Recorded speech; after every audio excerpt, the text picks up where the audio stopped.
खुदा तो रिस्क देता है कीड़ों को पत्थर में, तो क्यों परेशान है हीरे मोती के चक्कर में।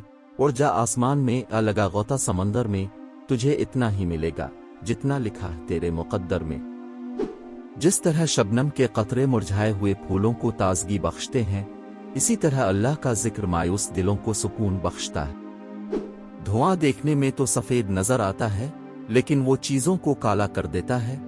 इसी तरह ख्वाहिशें देखने में अच्छी, लेकिन दिल काला कर देती है। तहजीब की मिसालें गरीब के घरों में है, दुपट्टा फटा हुआ है मगर उनके सर पर। जब तुझे नेकी करके खुशी हो और बुराई करके पछतावा हो, तो समझ लो कि तुम मोमिन हो। बेहतरीन की ख्वाहिश तो सभी करते हैं, लेकिन बेहतरीन पाने के लिए बेहतरीन बनना पड़ता है, क्योंकि पाकीज़ा तो पाकीज़ा को ही मिलता है।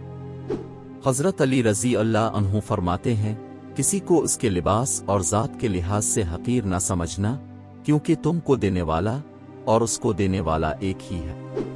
अगर अल्लाह देर कर रहा है देने में, तो उसे तुम्हारा मांगना पसंद आ गया है। जब अल्लाह का करम होता है तो वसीले कैसे, कहां और कब बन जाते हैं पता ही नहीं चलता। गलत कहते हैं कि औरत अना में आ जाए तो मुड़ कर नहीं देखती, ये कर देती है वो कर देती है। दरअसल बात यह है कि औरत में अना होती ही नहीं, अना मर्द में होती है।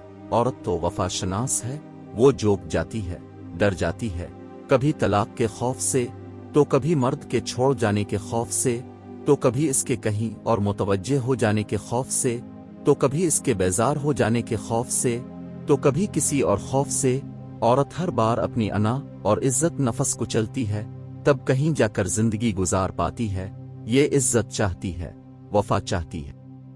और रही मोहब्बत, तो इसका दावा तो हर मर्द करता है। वफा, इज्जत और वकार कोई कोई ही देता है। किसी शख्स को मुसलसल 2 बार से ज्यादा कॉल मत करें। अगर वो आपकी कॉल नहीं उठाता, तो इसका मतलब यह है कि वो किसी और जरूरी काम में मसरूफ है। किसी से ली गई उधार रकम इनके याद करवाने से पहले अदा करें। 1 रुपया हो या 1 करोड़, ये आपके किरदार की पुख्तगी दिखाता है।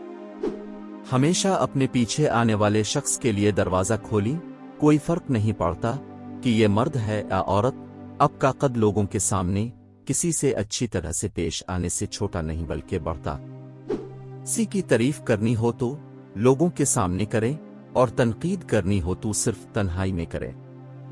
अगर कोई शख्स आपके साथ बराह रास्त बात कर रहा है, तो आप मुसलसल अपने मोबाइल फोन की तरफ ना देखें। जब तक आपसे पूछा ना जाए, मशवरा ना दें। किसी से अरसे बाद मुलाकात हो रही हो, तो उनसे उम्र और तनख्वाह ना पूछें, जब तक वो खुद इस बारे में बात ना करना चाहें। अगर आप गली में किसी से बात कर रहे हैं, तो धूप का चश्मा उतार दें, ये एहतराम की निशानी है।